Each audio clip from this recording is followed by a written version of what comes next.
Welcome into the Sporting News Studios as we talk postseason baseball awards with the man who compiled all the data, Chris Bahr, our baseball editor. I'm Tom Vandervoort. Let's talk about the Rookie of the Year in each league. Let's start with the American League. I cannot imagine this was much of a difficult challenge to sort out the votes here. What percentage of the vote did Mike Trout get? Because I'm just going to assume he won the award. He got all but about 5 of the votes, which I was still surprised about. I thought it would be unanimous, but Yu Darvish. So 5 guys don't like Mike Trout. Probably not. No, jealous.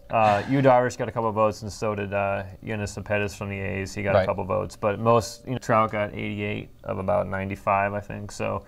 Yeah, the big surprise was that it wasn't unanimous. But pretty much. Yeah, great season for him. I mean, I can see how other guys would get a couple votes, but I mean, when you look at it on paper, you talk about rookie, right? Well, as I was going to say, I mean, like comparing it to other rookie seasons of any Rookie of the Year award winner you would like. I mean, this has got to be at or near the top. Yeah, there's no doubt about it. I mean, we're talking about a great season for anybody, let alone a guy who, is his second year in the league, basically played a little bit last year, but not much, and to come up and do what he did, outstanding. Now, a little more intrigue, I would suppose, in the National League, but in the end, who won the award? Wade Miley of the Diamondbacks led his team in wins, ERA, and WHIP. Finished tied with Yu Darvish for most wins by a rookie.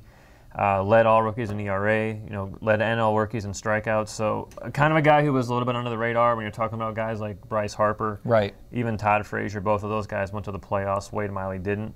But, this is an award voted on by the players, and the players picked Wade Miley, which says a lot. And I talked to him, and he said, that part of it, that the players picked him, floored him. And he said it was quite an honor just to, have the support of his peers. Now, how much support did Frazier and Harper get? I mean, Harper had a nice run at the end of the year, but somewhat of an up-and-down season. Still pretty impressive, both those guys. They both got a lot of votes. I mean, it wasn't the kind of runaway that Mike Trout had, but I would say probably 60% of the vote was Miley, then Harper and Frazier probably split the other 40. So not as close as you might think. Like you said, Harper kind of was up and down. Frazier did a great job. I think that was kind of under the radar, though. He replaced Joey Votto for the 2 months that Votto was out and kept that team atop the NL Central. So all 3 of those guys, plus a few others, of course, were great, but Miley got the win. There you go, Wade Miley, your NL Rookie of the Year, and of course Mike Trout in the American League. For Chris Bahr, I'm Tom Vandervoort. Thanks for watching.